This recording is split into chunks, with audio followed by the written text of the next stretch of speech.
Welcome to the class Discoveries. This is the third edition of a series about art journaling.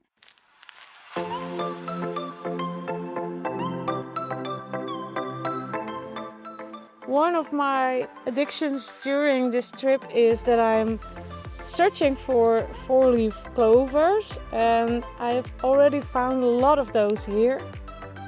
Let's see if we have some luck right now.